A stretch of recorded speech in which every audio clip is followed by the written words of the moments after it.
could sum up this whole presentation in one phrase, it's this. The fundamental issue in the K-12, and quite frankly in the K-20 education space, is engagement. So let's start from the very top line. If we just simply collate all of the research, some of which we're going to talk about in detail in this presentation, what is it that the 21st learner needs? First of all, we know that the most effective design is it's learner-centric. It's personalized. It can adapt to the learner. Secondly, we know that it's participatory, active, and as much as possible multisensory. And of course, this is where the experiential learning environment becomes so important.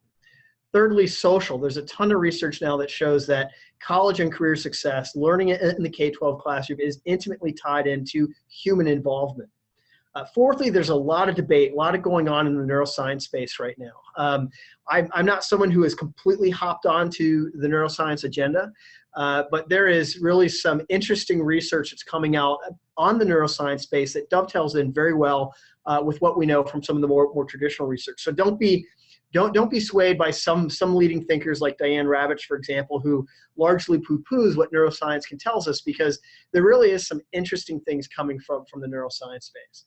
And then lastly, especially if you're familiar with the research and work of Carol Dweck out at Stanford, this notion of the growth mindset. There's something beyond just the X's and O's, the threes and the fours. There's this belief, there's this confidence that we need to foster and develop it in students. And again, but the only way you can do this is through an experiential method. So if we were to sum up really what is the research showing us, this is what learning design needs to look like to help prepare students for the 21st century. We're looking here at a K-12 and in some cases a K-20 education system that was designed to prepare students for the industrial economy and truthfully did a very good job at that. But now as we're looking at the global knowledge economy, we're realizing that the current system is struggling to pivot.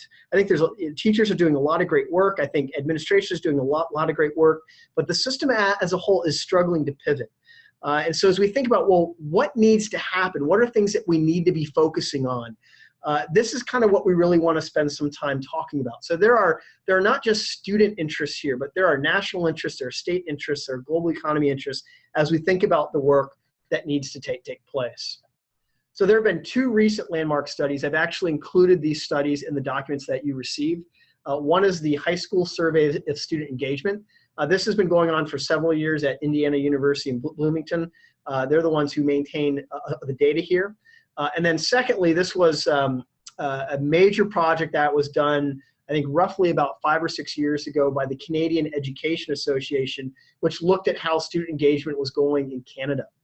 And so those are two reports that you have as well if you want to look at the details. But just to basically look at some of the select findings. So we know that about 2/3 of students that are sitting in high school classrooms in the United States each day are disengaged.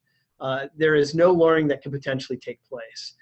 We do see more variation within schools than among schools, all right? And so what that clearly tells us is that an individual teacher actually makes a significant difference in terms of the experience that the student has.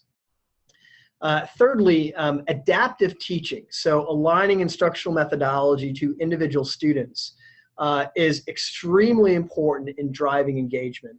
And we also see where we see the big plane off is right around grade 5, grade 6. That putting laptops and iPads in students' hands had little to no impact on gains. Now, what we need to look at technology is technology amplifies the range of instructional methods, all right? That's really what technology does for you. It allows you to empower learner-centric methods. So we talked about some of that adaptive stuff up top in this presentation. It allows you to do that in a much more seamless, directed fashion.